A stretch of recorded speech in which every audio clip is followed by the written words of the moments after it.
Hello everyone, welcome to Alfonso Academy. I am Sir Peter Alfonso and this is the seventh part of the chapter Periodic Classification of Elements. So in this part we are going to discuss the third periodic trend observed in the modern periodic table, which is in the metallic and non-metallic character of the elements. If you observe period number 3, the metallic elements like sodium, magnesium are towards the left side of the periodic table. The non-metallic elements like sulfur, chlorine are towards the right side of the periodic table, and the metalloid silicon lies in middle of these two types of elements, metals and non-metals. It is seen that the zigzag line separates the metals from the non-metals in the periodic table.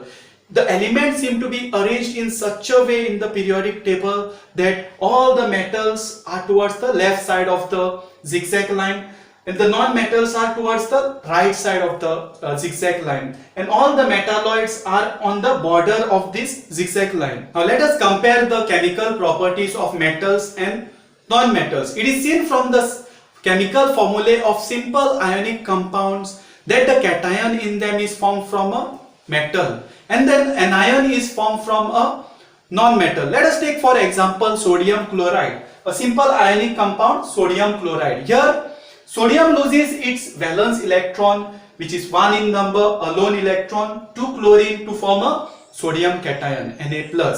Chlorine accepts this electron, one single electron in its outermost shell to complete its octet to form a stable chlorine ion, an anion. So sodium is a metal over here which loses its electron to form a cation. From this we understand that the metals have a tendency to lose its electron to another atom and form a stable ion, which is called as a cation. So this tendency of metals to form cations by losing its valence electron is called as electropositivity of an element, and the tendency of the non-metals to accept the electrons in the outermost shell from outside from another atom is called as the electronegativity of an element. We have already studied that ions have stable electronic configurations of noble gases. Like for example here sodium loses its one single electron which is there in the third shell to chlorine and forms the electronic configuration of 2,8. Earlier it had electronic configuration 2,8,1. Now it is having 2,8. So it forms a stable electronic configuration. So the sodium cation has stable electronic configuration of 2,8 which matches a electronic configuration of noble gas neon. Similarly, chlorine accepts the electron in the outermost shell and forms the electronic configuration of 2,8,8 which matches the electronic configuration of another noble gas argon 2,8,8 and forms a stable anion. Now all the electrons in any atom are held by the attractive forces exerted on them by the positively charged nucleus. That is, the nuclear charge attracts all the electrons towards itself continuously. Now there are shells in the middle of the valence shell and the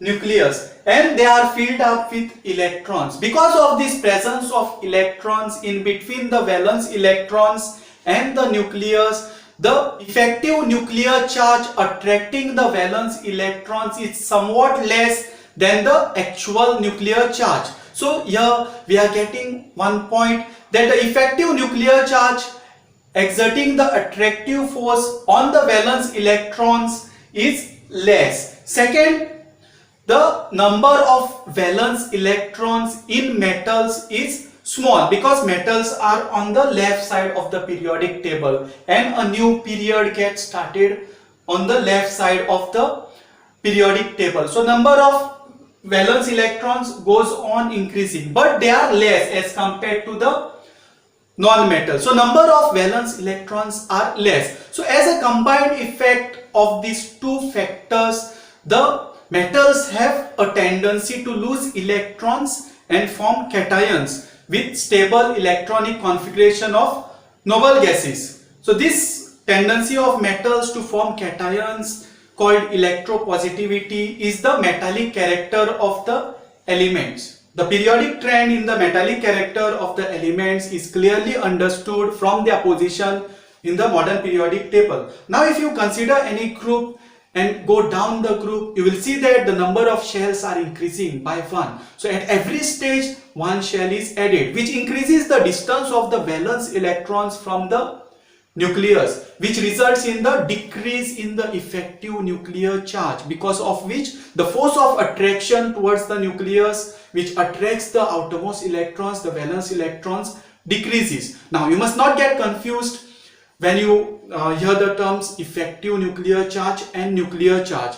They are both different terms. There is a difference in these two terms, nuclear charge and effective nuclear charge. Now as you go down the group, number of protons are increasing. There is increase in the number of protons, which means that the charge on the nucleus, the positive charge on the nucleus increases. That means the nuclear charge increases as you go down the group. But we say that the effective nuclear charge decreases.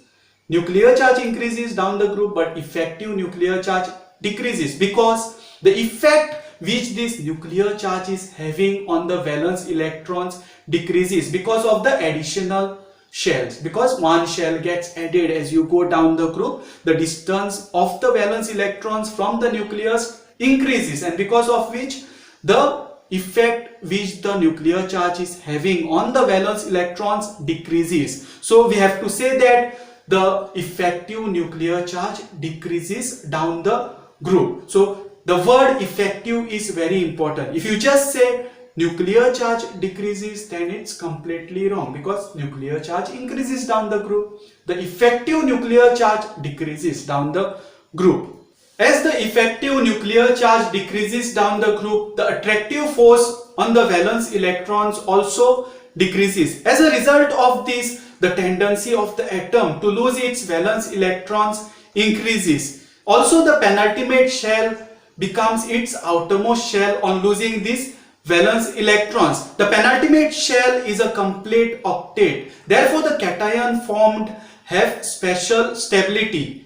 So here sodium loses one electron to chlorine to form a cation, which has a special stability because its outermost shell, the penultimate shell, has turned into the outermost shell and it has 8 electrons. So it is a complete octet. So this cation formed has a special stability because it has achieved the special configuration of noble gas neon. Similarly, chlorine accepts one electron and it forms the electronic configuration which matches the electronic configuration of the noble gas argon. So as you go down the group, the tendency of an atom to lose its electron increases. The metallic character of an atom is its tendency to lose the electrons. So the trend observed is the metallic character of the elements goes on increasing as you go down the group. Now let's see the periods. As you move across the period from left to right, the number of shells remain the same. The outermost shell, the valence shell, remains the same, but the atomic number is increasing by